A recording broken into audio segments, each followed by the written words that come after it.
The first thing you can do is to forgive yourself for the pain that you have. You don't have to trust pain.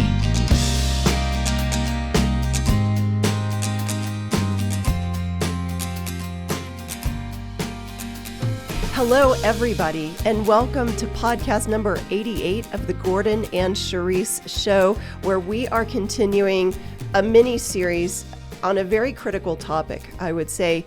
And I so enjoyed last week's episode with you, and we're moving right into what to do when pain leads to abuse. This is part 2 of the topic, and I'm excited about teeing this one off because we went from, in the last podcast episode, talking about root causes. Yes, we did. And now... Time out. Good morning, Cherise. Hi, honey. Okay. It's good to see you. I'm glad. I wanted to get my words in before you knocked out 3 minutes of the podcast. Wow. Okay. So this is obviously your 15 seconds of good morning time. it is. Why don't you go ahead and continue with the welcomes and the introductions? Okay, so in the last episode, we were in the root causes of how pain can lead to abuse. But now that we're going to go to the how-to. Okay. How to move forward. Because let's not stay stuck. I mean, root causes are important. We want to pull those roots out. We want to slay that pain monster. We can't do it if we don't understand some of the identifying places that pain and abuse can come from. But Gordon, you're a living demonstration to me. Okay. I mean, I guess I can leave that as an open-ended statement for anybody to fill in the blanks, right? Of the root causes of pain. I am a living demonstration. Well, you've put yourself out there. I mean, And we're talking about abuse. Okay. I can barely handle this morning. Wait, but you're a demonstration of an overcomer, of how you've taken unhealthy aspects in your own life and you've moved them into a place where you've allowed the pain. I mean, like even this morning, the winds are here in Colorado. Yes. The weather is changing. And I know that you've got squiggly in your eyes. I'm not even sure if you can see me correctly right now. I can, but I'm struggling. But guess what? You're not taking it out on me. No, I'm not. And I'll take it out on Nate and Saul, the people behind the camera. Oh, that's real. Well, then we're gonna have to really, set some boundaries. I can't do that because they're bigger than I am and they're stronger than I am. You can't do that because you're not going to abuse anybody, Gordon. No, I'm not. Okay, let's get started. Okay. We know this. Moving to the how-to portion, before we set the stage, I want people to remember this. When you're dealing with chronic pain, a lot of people scatter from your lives. They leave. And then the ones that are staying, the caregivers, the friends, the loved ones, they want to stick with you. But if you're abusing them and you're smashing their identity and their purpose and you're causing that bitterness in their heart and they're dealing with guilt and shame for a prolonged period of time, you're pushing them out of your lives. We're trying to tear their identity apart, blaming and assigning blame of pain where it doesn't belong. Right. So when you're literally pushing them out of your lives, right? Okay, you think, okay, I'm going to be healthier now and I can start on my own self and my own work and my own journey. I just want you to remember this. I'm really talking to that audience member right now. That person is wounded. Okay, so for you then to move back into the position of I want to be relevant and start my own thing and leave an injured family member on the sidelines, that's not a healthy way to start. You're not, yeah. It's like a road where you've left shrapnel everywhere and potholes and expecting to go somewhere in a healthy way. Well, you're going to get a flat tire because you've torn up your own destination. Right. So as you're trying to start your new pathway and take your new steps, that person over there, they're now the victim of abuse.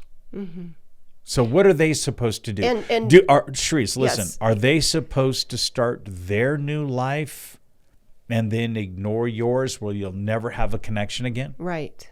Okay. Well, and some people have to do that to get healthy. Some do.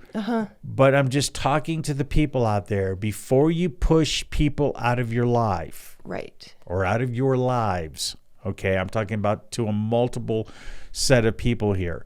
Think twice, even though you're dealing with sharp needles of chronic pain in your life. You're right. Think twice before you make that type of move. Gordon, it's so good. And Can we go back quickly? We said it on the last episode, but I want to just define. Let's go back to the definition of abuse and then talk about the good stuff. Okay, what is the definition of abuse in your mind? Well, this is actually the definition. Okay, it's not in my mind. It's the definition. To treat a person or animal with cruelty or violence, especially regularly or repeatedly. And then, Gordon, you added this word, unpredictably. Yes. Because that's so true. When somebody is abusing somebody, you don't know which side of that person is coming into the room. And so we do encourage people, if there is actual domestic violence and major abuse happening in the home, seek professional help and call the domestic abuse hotline. We're not here to try to diagnose or to condone any type of abusive behavior. Probably that's something that requires professional intervention, but we are here to address it from the chronic pain standpoint. And it's almost like a slow tearing in some ways. Yeah, and oftentimes people can't handle pain that's beyond them and has affected several family members. They can't handle it on their own. Right. They need help. You're right. You know, that's just the simple truth. You need some help. Let's move to the how-tos. I love it. Let's move to some solutions. Number one, Yes. and I wrote this down, okay, moving towards forgiveness and wholeness.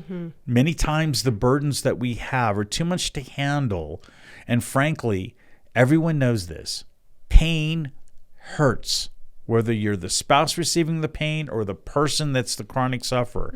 And without doubt, broken relationships can occur, especially when it seems like forgiveness and reconciliation are no longer viable options. A lot of people in their own mindset, they're so stuck on their pain that they're in their old habits. They're in those broken neural connections. They're in those depleted neurotransmitters in their brain where they can't even have a vision for reconciliation for the future.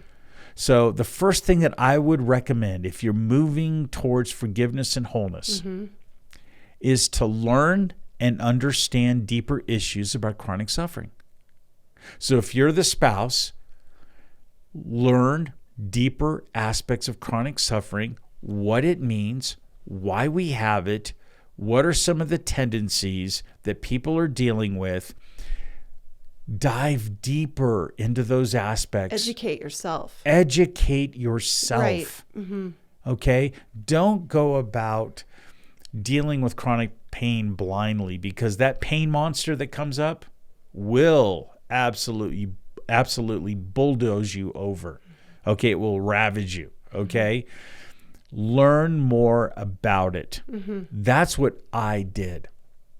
And I had the benefit of being a doctor at the time, having probably a more keen insight about the deeper issues with chronic suffering than other people do. But still, I felt like a novice when I was knocked over with pain. Of course. Okay? And I didn't necessarily bulldoze other people over. I became more private and my thoughts were more critical and judgmental. Okay, as I mentioned in the last podcast, probably a little more covetous in my nature towards someone who is healthy, and many times I would have an outstretched arm, not to pull someone in closer to me with my pain, but I would push them away, right? Because I needed to handle my pain on my own. That's the way that I felt. I think that's why God dropped me in your lap. Yes, He did, because, honey. You know, you didn't at the time. You were on a mission to have a new life, a new career. You were in pain, but not in the amount of chronic pain that you endured just months after we got married. But there's a grace in a way that we came together, and you would have run the other direction if you had known what you were going to go through. And I'm having a thought right now. What is, oh boy. As you were dropped into my life, here's the deal. When you have broken relationships and chronic pain, you don't trust anyone. I didn't trust the other people in my life to understand the depths of what I was going through. In fact, they couldn't. And then you don't trust the systems. Then you feel like a guinea pig in the medical system. Then you have to undergo, it's almost an autocratic, controlling way to deal with disability. Then you're going through all these different systems where you don't trust anyone, let alone trust love. Then if you're not healed, you're probably losing your faith towards God. And then to love a spouse when you've already had broken relationships from several spouses, you can't even grow in trust with them. Right. Okay? But it starts. Here's how the trust happens again. How? Forgiveness. Learning to forgive yourself for the pain that you're in. I mean, Gordon, you could just drop the mic. We could be done. Okay? This is a powerful topic. Because when you first look at pain, you're looking at pain saying, I can't trust pain. Pain is showing me every part of its attributes or its tendencies. It's not trustworthy. It's not predictable. It comes at the most inconvenient times. It's torturous. I can't trust pain. I want to get rid of pain. And when the pain doesn't go away, because you're dealing with pain and it's almost like that's the immaterial part of your life, in your soul, in your heart. You want to store those treasures in your heart. Right. You don't want to store pain in your heart. You have to learn how to look at pain differently. But the first thing you can do is to forgive yourself for the pain that you have. You don't have to trust pain. You have to forgive yourself. That is so important. You don't make you don't make pain your pet. No. It's not ever going to be kind to you. It will always be your enemy. And but let me say this. Yes. I have found that it's also sometimes your enemies become your best teachers. And pain has become a profoundly big teacher. Yes. Not bigger than love, not bigger than our faith, but pain has become a teacher. The enemy, we have learned through watching what the enemy can do, that we have to constantly rewire ourselves or take a different stance. Yes. So let's get back to the forgiveness portion, Cherise. Okay. When you forgive yourself, that's when you start to walk in transformation and you start to see pain differently. If you don't forgive yourself, the tendency is, and you don't even realize it, you try to take vengeance against pain. And then it translates into other people. It translates into other people. Right. And it's very toxic and it's very unhealthy. So I would say this. Now, here's what's beautiful. Once you can forgive yourself because you believe in the goodness of God and the power that He has in the connection with you, when you start forgiving others and you start becoming humble and apologizing to others, you're going to grow in your vision of transformation, and the voice of pain, it becomes softer and softer and softer, even though it's a harsh reality. Even though pain is harsh, it becomes softer. Now, you know this about me, and I think this frustrates you at times. I can forgive myself as well as others quickly and easily. I mean, you forgave yourself right before we went on the air. Well, I was like, well, that was a little quick. Can you just think about it for a minute? Well, I was thinking about a family member recently, and she has her own struggles. She's dealt with some memory changes, and she's an older matriarch of the family and those type of things. And things got blown out of proportion. And the way that we worked through forgiveness was this. I said, do you believe in the power of God in forgiveness? And she said, yes. And I said, guess what? After I get done counting to 3, you're completely forgiven. And I said, God's given out forgiveness for me and you. 1, 2, 3. Forgiveness. Let the power of forgiveness take over. And Heavenly Father, may that power of forgiveness happen as you share in your Psalms about the fact that as soon as you forgive our transgressions, it's as if east is from west. Yeah, that's beautiful, Gordon. So it happens that quickly, okay? So when you're doing this good deed for yourself and freeing yourself as well as others from condemnation, that's when you become even more empowered to forgive bigger things in your life that seems like it's a transgression against you or your family or even the way you think and what you do. True. Okay? Let's go to the next point. So we're learning and understanding more about suffering. We have to listen to others more in their pain. We can't judge them. Now we are forgiven ourselves, and we're on this momentum and this cadence of forgiving others. How do we provide comfort? Number 3 is to provide comfort. In other words, help relieve excessive sorrow. And you're speaking about it from your position, being the one in pain. As well as the spouse. The spouse is in pain too. Absolutely. Okay? And what I've noticed is this. When you provide comfort, it's saying to someone else, you've already got excessive burdens of sorrow and shame and guilt already in your heart. That's already in your thoughts. That's already in your emotions. In order for me to provide comfort, I'm going to help take off, even through forgiveness. Step 1, I'm going to help relieve that burden.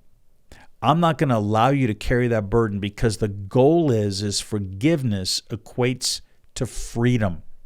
We want to be free. And for the Christian out there or the believer out there, and this applies to everyone, but I'm going to address the Christian right now who has been inappropriate in their times of wounding others because of pain, and it happens all the time, okay? I was guilty at a period of time as well. What you can do is the power of Christ, the power of that cross is the power that sets us free. Yep. Lean into that to gain that source of power and that knowledge and revelation to set yourself free as well as others. To me, Gordon, it's the ultimate way that comfort can be provided. It flows through God into you. And you can't comfort someone unless you feel comfort. And comfort is one of those things that disarms abuse. Because a lot of people who are living as abusers don't feel safe themselves. They've not felt safety. But I agree, the comfort is so important. It is so important, and it's so beautiful. And, there's something very empowering about that as you talk about providing comfort. Because, Gordon, sometimes somebody who is living in pain feels absolutely helpless that they can provide anything for anybody. But to think about this, if you're in pain and you can actually provide comfort, even when you're in pain, to somebody else, because you're living a life where you're forgiving yourself and you're forgiving others, you're loving others, and that you feel God's covering over you, even in pain, where you can provide comfort. When you can provide comfort to those that you love, you're disarming all these other arguments. Yes, you are. It's like you're literally disarming them. They have no power. They can't go anywhere because all of a sudden comfort is here. And I would like to state this. Forgiveness with someone else, when we have that space or territory of freedom, then you're open and humble enough when you're saying, I'm sorry for causing you pain, for instance. Now you're able to listen to what their real needs are. Absolutely. You grow in an understanding. So you start providing comfort based on what they need or require. You don't provide comfort based on just a few words in scripture and turning it into legalism, number one. Or number two, based on what you think is best because it's best for you. You have to be able to have the ears to hear what they actually need. I love it, Gordon. Okay? That's the comfort that relieves all that excessive sorrow.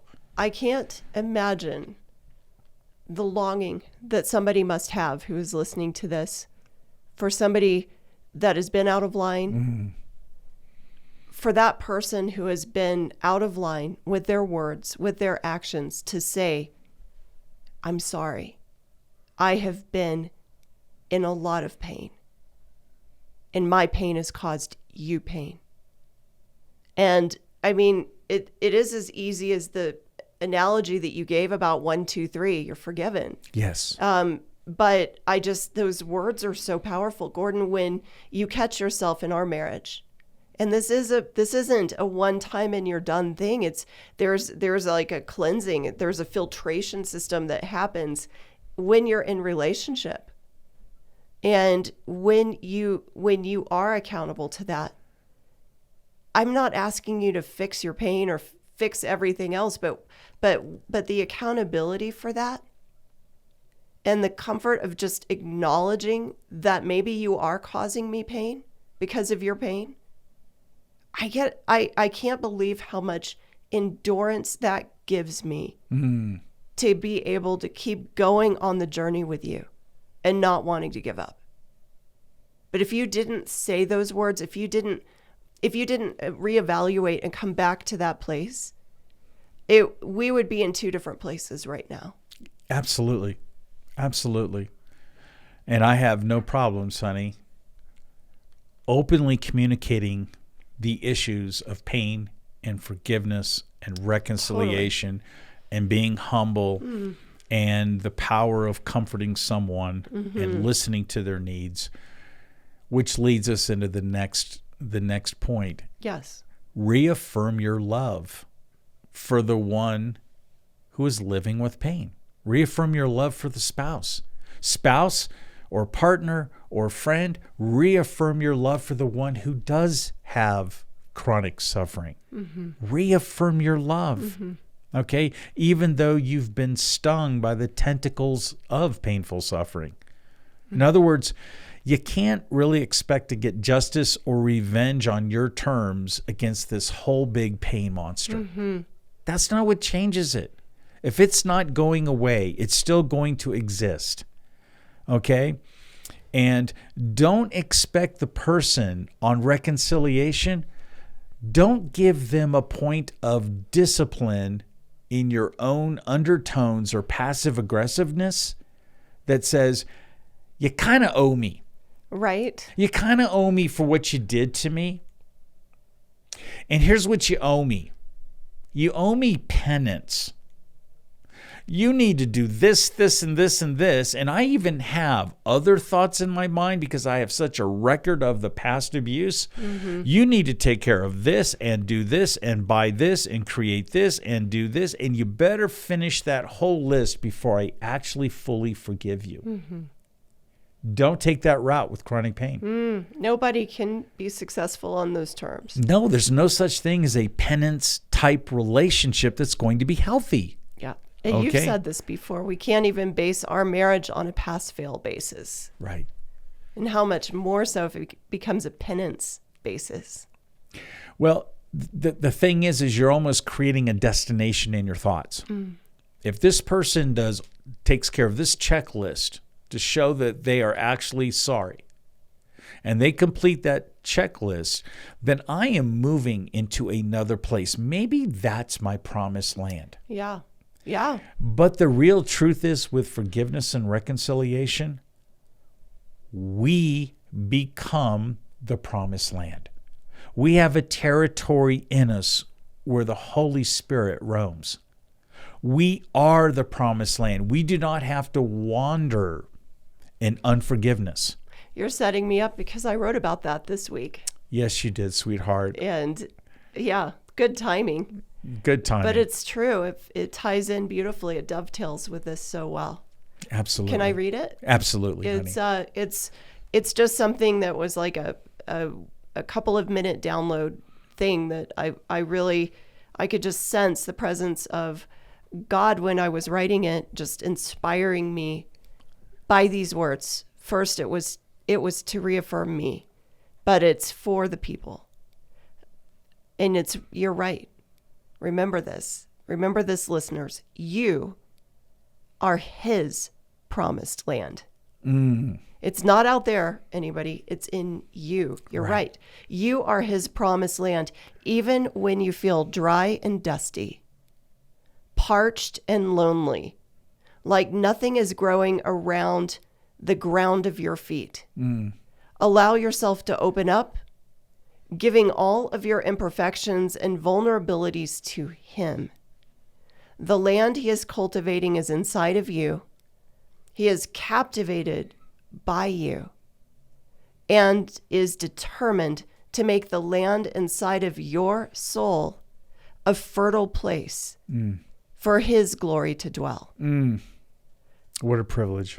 I just want to remind you, anybody who's listening, we all get parched. We all are weary. But there is something being cultivated that we can't see when we go inward.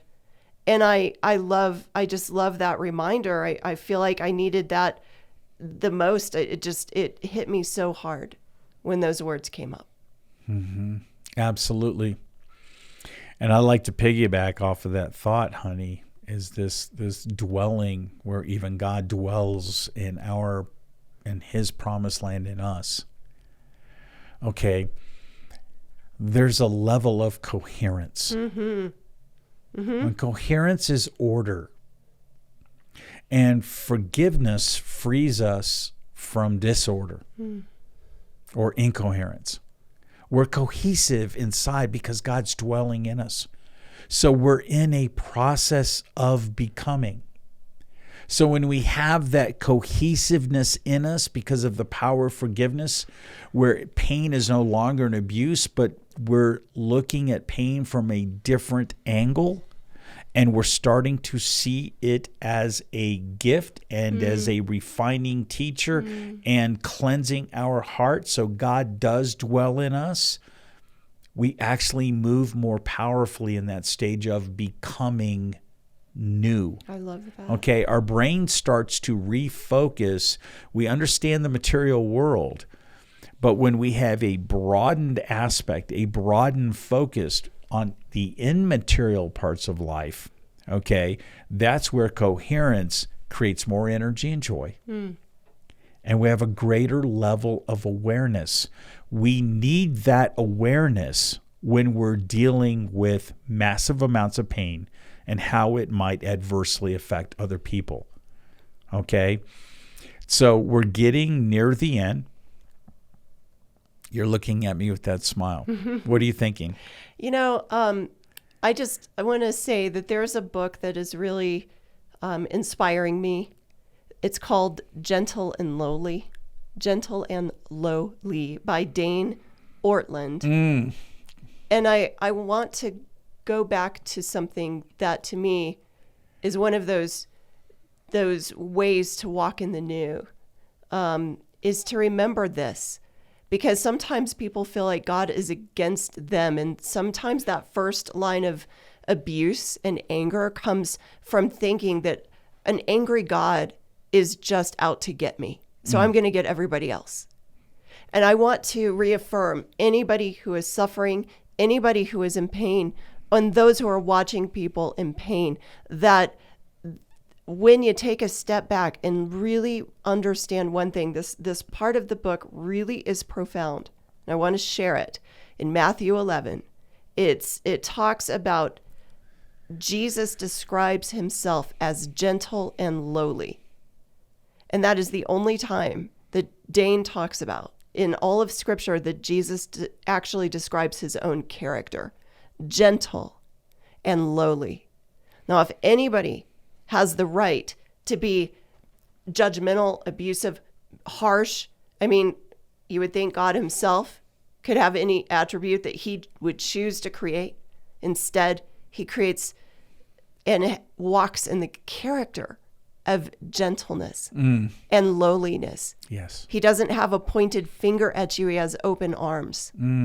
Powerful, Cherise. And that's one thing that Dane describes in the book. And so when you realize that you can be covered in your own life, in your own transgressions, in your own pain, by one who is gentle and lowly of heart, who gets the pain and wants to wrap himself around you, even not when you have yourself cleaned up, when you're dirty. When you're dirty. When you're at your worst. Then you can be covered by that. All of a sudden, your identity becomes formed in that instead of what people have done to you or what you've done to yourself.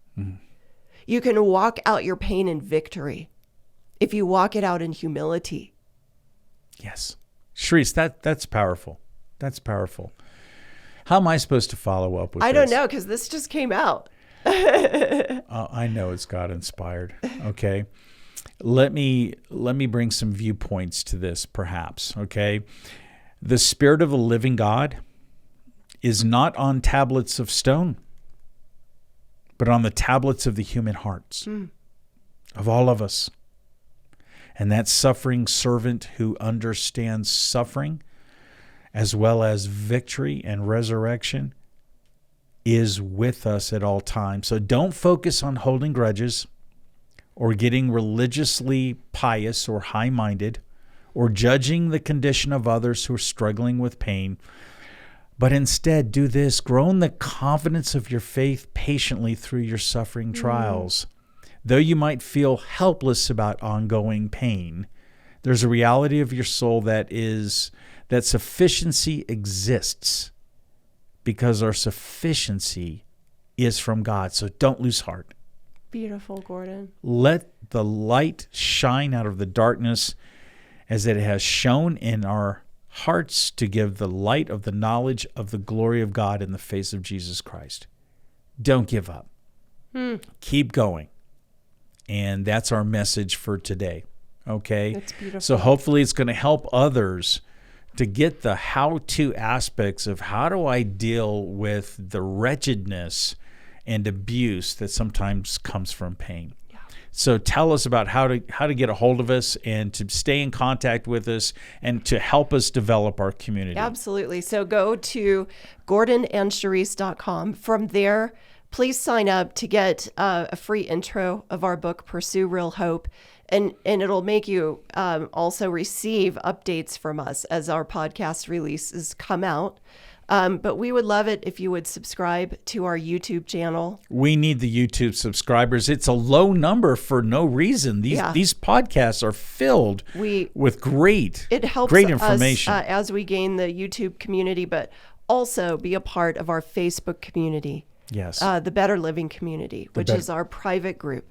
Yes. And when you're a part of that, just know it's a place where we've cultivated and are working on building a community that is safe, that is a place for people to experience further encouragement, pray for one another, and to really realize you're not alone in your own suffering. That's right. You're not alone. So please join us, and we can't wait to catch you next week. And honey, thank you for your vulnerabilities. And cheers. Yes. How cheers. about your coffee? I did not drink out of your coffee cup. I think that's actually a big step. Thank you. We'll catch you next time.